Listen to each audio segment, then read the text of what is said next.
She was 2 years old.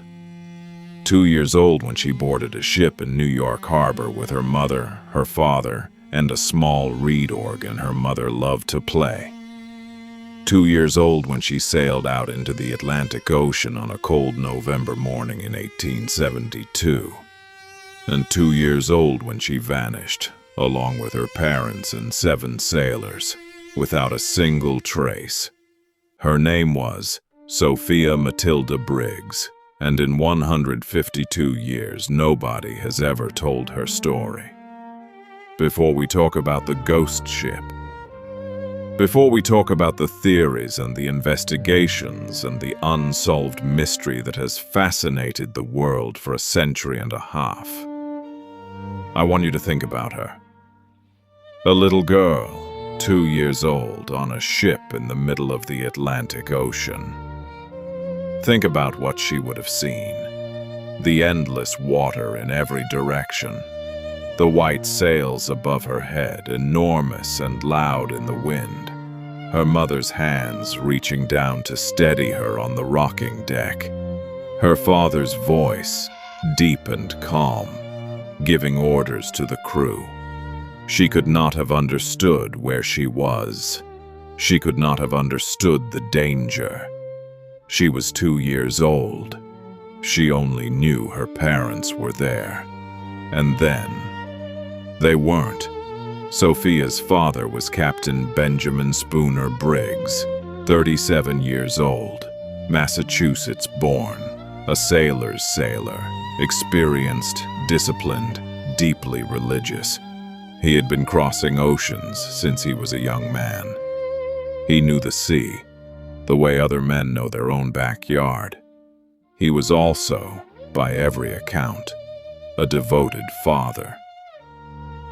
When he was given command of the Mary Celeste, an American brigantine hired to carry industrial alcohol from New York to Genoa, Italy, he made a decision that tells you everything about the kind of man he was.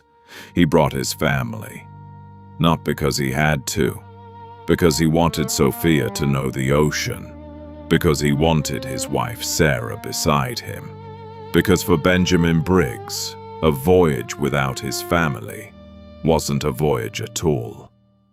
Sarah Briggs was 30 years old, educated, warm. She packed her Melodeon, a small reed organ, into the cabin below deck. On calm evenings, she would play it. The crew would hear music drifting up from below, a strange, beautiful sound in the middle of all that water. Their older son, Arthur, 7 years old, stayed home to attend school. It was a decision that saved his life. On November 7th, 1872, the Mary Celeste left Pier 50 in New York Harbor. The weather was clear. The manifest was signed. The crew, 7 experienced men from Germany, Denmark, and the Azores, were aboard and ready.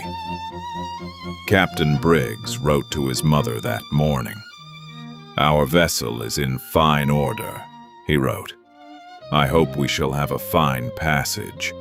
Sophia calls for me often and seems to be getting on well." He was writing about his daughter, a 2-year-old girl finding her sea legs calling for her father. It was the last letter Benjamin Briggs ever wrote. 27 days later, on December 4th, 1872, a British brigantine called the Dei Gratia was crossing the same stretch of Atlantic, about 600 miles west of Portugal, when her captain spotted something strange. A ship, moving wrong, sails half set, no steady course, drifting. Captain David Morehouse watched it for 2 hours. It never corrected, it never signaled, it never responded. He sent his first mate, Oliver DeVoe, across in a small boat to investigate. DeVoe climbed aboard the Mary Celeste and called out. Silence.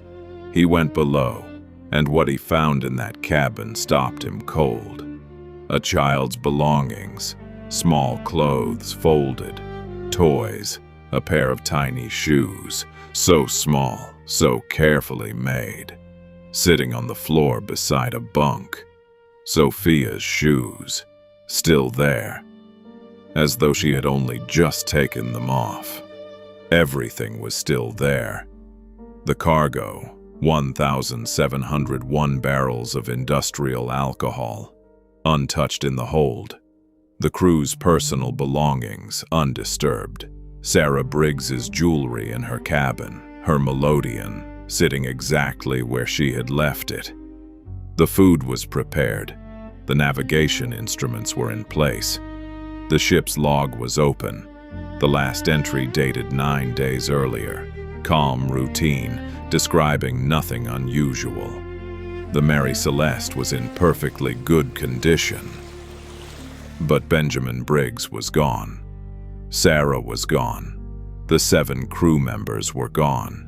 And Sophia Matilda Briggs, 2 years old, who called for her father often and was getting on well, was gone. The only thing missing besides the people was the ship's lifeboat and a single rope hanging off the stern, frayed, broken, trailing in the water. British investigators descended on the ship in Gibraltar. They measured, they catalogued, they theorized. They suspected foul play, then couldn't prove it.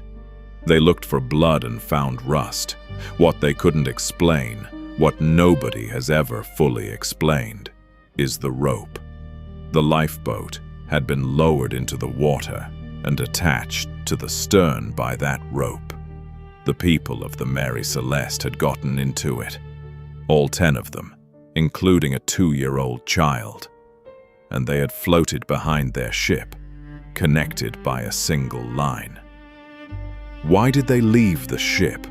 Something frightened them badly enough to abandon a seaworthy vessel in the middle of the Atlantic Ocean. Something that felt in that moment more dangerous than a small lifeboat on open water. The most credible theory involves the cargo. 9 of the alcohol barrels were later found empty, not leaking, just empty. In a sealed hold, alcohol vapor builds silently. You cannot see it, you cannot smell it the way you smell a fire. But in an enclosed space, it accumulates. And when it meets a spark or even extreme heat, it explodes. Not a slow fire, an explosion. A sudden, violent, concussive blast of pressure erupting through the hatches. Captain Briggs would have felt it, heard it, seen the hatches blow open, and he would have known, in the way experienced sailors know things, that the ship might go up at any moment. So he made the only decision a father could make. Get off the ship. Get everyone off.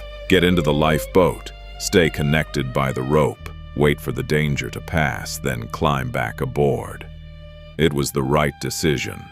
It was the decision that should have saved them. But the rope broke. Think about that moment. 10 people in a small wooden lifeboat.